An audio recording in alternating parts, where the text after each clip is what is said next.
গল্পের নাম শীতে বন্য প্রাণীর কষ্ট। চরিত্র ১ মিঠু একটি ছোট্ট কাঠবিড়ালি, ২ মিন্টু একটি শিয়াল, ৩ টুনি একটি চড়ুই পাখি। শীতের সকাল, কুয়াশায় চারপাশ সাদা হয়ে আছে, বনের সব গাছ থেকে পাতা ঝরে গেছে। উত্তরের ঠান্ডা বাতাসে ছোট্ট মিঠু থরথর করে কাঁপছে। সে তার লেজ দিয়ে শরীর ঢাকার চেষ্টা করছে, কিন্তু তাতে শীত কমছে না। মিঠু যদি একটু রোদের দেখা পেতাম। পেটে খুব খিদে, কিন্তু সব ফল বরফের মতো ঠান্ডা হয়ে আছে।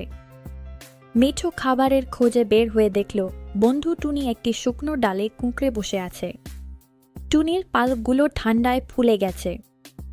মিঠু, টুনি বন্ধু, তুমিও কি আমার মতো কাঁপছ? টুনি: হ্যাঁ মিঠু।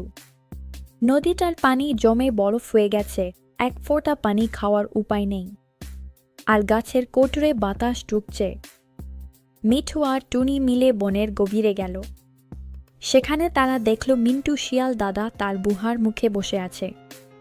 সে অনেক শুকনো পাতা আর খড় জড়ো করেছে। মিন্টু: আয় ছোটরা, ভেতরে আয়। আমি জানি এই শীতে তোদের খুব কষ্ট হচ্ছে। সে তার জমানো কিছু শুকনো ফল আর বাদাম ওদের দিকে এগিয়ে দিল এবং তারা সেগুলো খেল। গুহার ভেতর সবাই মিলে গোল হয়ে বসল। একে অপরের শরীরের উত্তাপে গুহাটা কিছুটা গরম হয়ে উঠল। মিঠু: শিয়াল দাদা, বন্য প্রাণীদের জন্য শীতকালটা কেন এত কঠিন হয়? মিন্টু: কারণ আমাদের কোনো ঘর নেই, লেপ কাঁথা নেই। কিন্তু আমাদের যা আছে তা হলো একটা।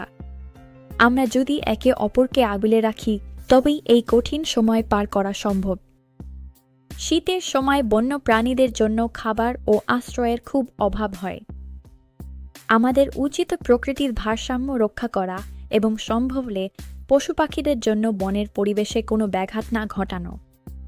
ছোট্ট বন্ধুরা, এরকম মজার সব ভিডিও পেতে চ্যানেলটি সাবস্ক্রাইব কর আর বেল আইকন বাজিয়ে দাও নিত্য নতুন ভিডিও পেতে।